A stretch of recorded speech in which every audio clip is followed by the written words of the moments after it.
Hi guys! Magandang umaga! Welcome back po dito sa Gandara SRA Channel for Showbiz Update. Andito na naman nga po akong muli nagbabalik. Ang nagmamaganda ninyo kachismosang Kim Pao, wala na pong iba.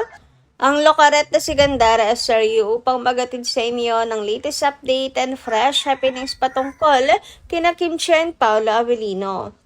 And para nga po sa umagang ito, ang tatalakayin naman natin at pag-uusapan ay patungkol nga po dito sa bahay ni Chinita Princess sa LGV mga kakimpa, kung saan napansin nga po ng isa pong fan na napaparaan doon na nakapadlock na ito. So bakit kaya mga kakimpa? Pag-usapan nga natin ang mga bagay na yan. Pero bago po ang lahat, sa mga di pa nakakasubscribe sa ating channel, maaari lamang na pindutin po ninyo ang subscribe button natin at notification bell na nariyan sa baba upang kayo po'y maging updated at ma-notify tuwing may bago po tayong chika at balita hinggil sa Kim Pao.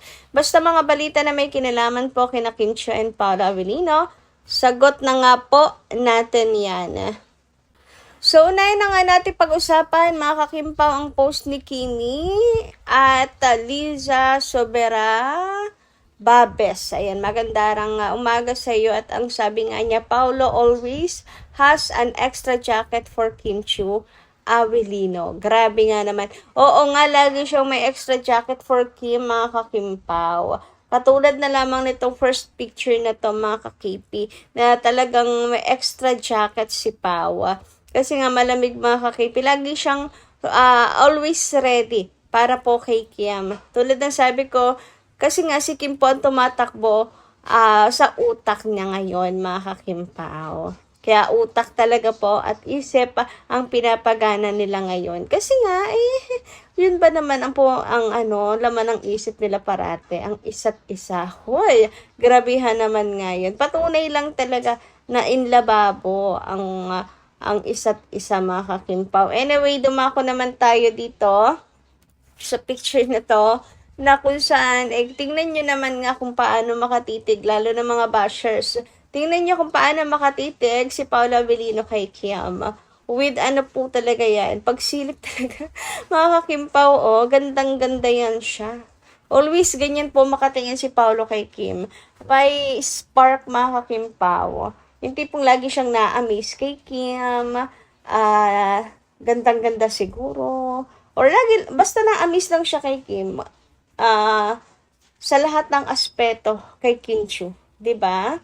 At ayan nga, dahil lagi sila magkasama, so same na nga sila ng smile, same pa din po ng facial expression, mga kakimpaw. Talagang kuhang-kuha nila ang isa't isa, na adapt na po ang ugali ng isa't isa. Ang cute talaga nila Kim and Paolo. Anyway, sabi naman dito ng Kim Pao, the other sides. Ayan, pasensya na kayo kung nandito pa rin po tayo sa world tour nila Kim and Paolo kasi sobrang dami pa talagang mga dapat na pag-usapan mga ka-Kim Pao.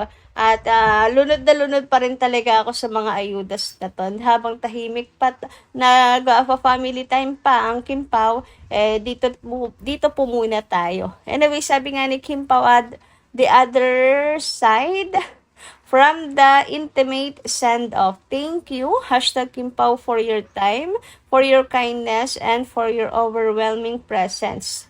Ayan, nakatag po sila Kim and Paolo po dito.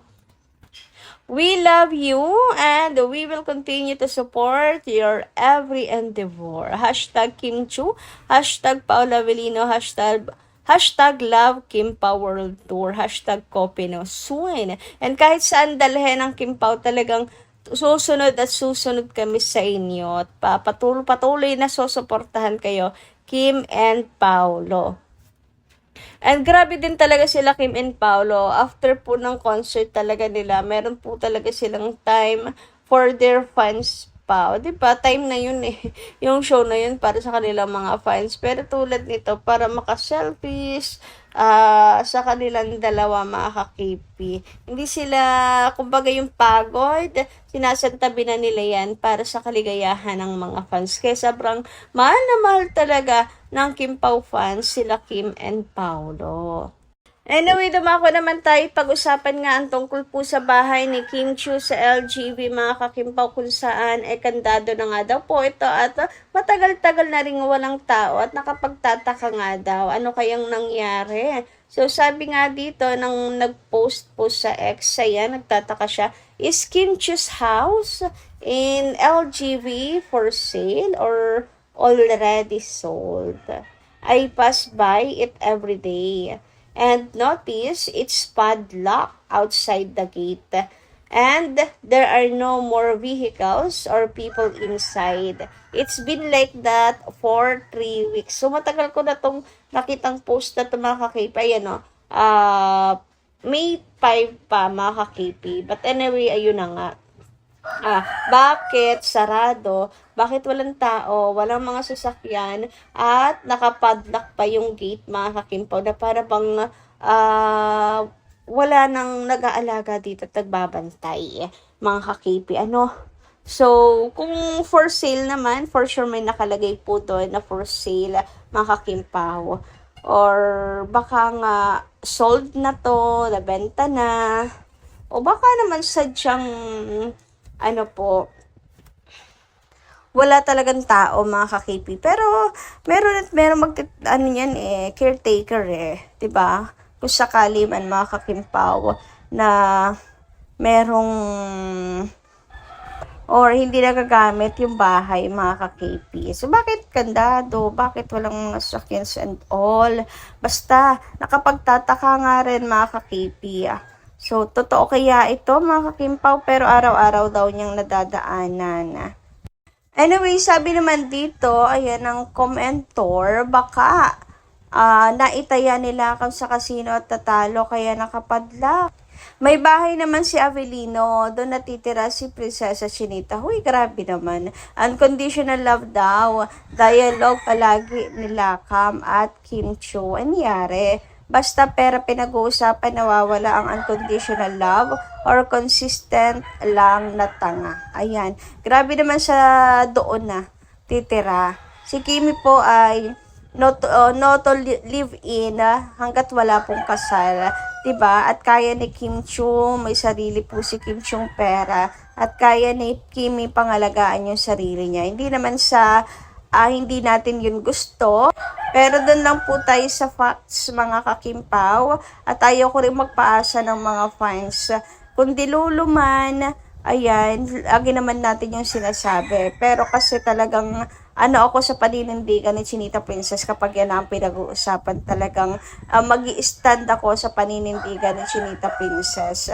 But anyway, ayan na nga, tungkol dito kay Ate Laka, marahil, maari, pero hindi deserve yun ni Kimi. Kasi kanya yun di ba? Hindi siya makatarungan for me, mga kakimpaw. And hindi naman dahil sa pera ang pinag-uusapan dito kung bakit nawala yung trust o kung bakit nagkaaway po sila. Kasi pera, kayang kitain ulit yan ni Chinita Princess, mga kakimpaw. Pero kapatid kasi niya yun. Isipin nyo rin naman, ang sakit ng pagbe-betray ng isang kapatid na pinagkatiwalaan mo, mga kakimpaw. Kung na-scam lang siya, okay lang mga ka-KP, kaya niya ulit kitain yun. Na lang, charge to experience mga kakimpaw. Pero kapatid yun kaya wag kayo magsasalita ng hindi maganda tungkol kay Chinita Princess, lalo na pagdating sa pera, nasasabihin. Pagdating talaga sa pera, nawawala ang conditional love. It's not about the money, it's about the trust, betrayal, mga kakimpaw, okay? Anyway, dumako naman tayo sa comment po ni Madam Leoncia Talian at Madam Adelaida Magin. Maganda rang umaga sa inyo, Madam.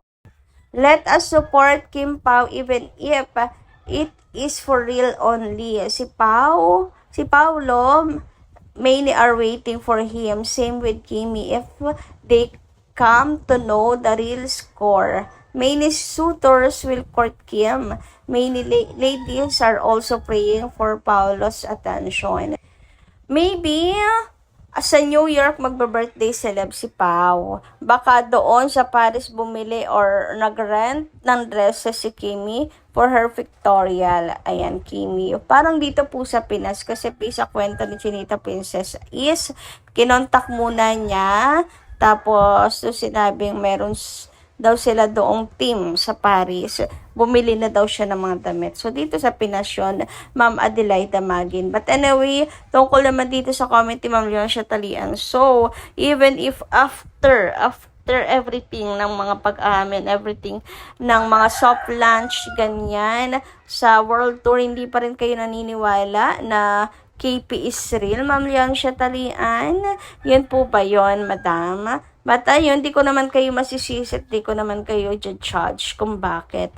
For sure, may reason. Anyway, sabi naman po ni Madam Norma Dayag, love all your vlogs. Yes, rest muna sila dyan sa Canada and visitahin New York.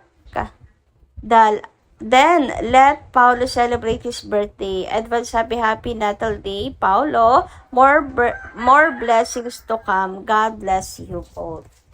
Ayan na nga. Sana nga po sa New York, mga kakimpawid, Aki, and talagang pag-anuhin muna nila si Paolo Avellino, diba? Kumbaga, a birthday leave, mga kakimpaw, bago sumabak ulit sa another mga ka-KP pagbalik ng Pinas. Anyway, sabi naman po ni Niel Kendrick or Basayan at Ma'am Edita na doon sa good morning sa inyo. Ayan si Sir Niel, napapuso na lang talagang tunay. Good morning sa iyo, Sir Niel. Ayan, yes, hello Gandara. Napaka-true na ang Kimpaw. Umamin na, klarong-klaro na sila na. Yes, nasa tamang edad na sila. Well, we will pray na si Pao na ang huling tao kay Kim at si Kim naman ang last ni Pao. Trust and loyal, honest lang ang katapat. God bless sa world tour ng Kim Pao. Congrats Kim and Pao. We love you both. Tuloy lang yan. Go, go, go! Lamang we support you all the way. Hope you are now brave and solid partner. Ayan, wishing for all the best, diba? Madam Edita na doon sa. And sana talagang sila na ang end game. So, yun lang po muna ating update. Maraming salamat po, guys, sa inyong pakikinig at pakikisama sa akin ngayong umagang ito. And kita-kits po muli sa mga susunod nating ayuda.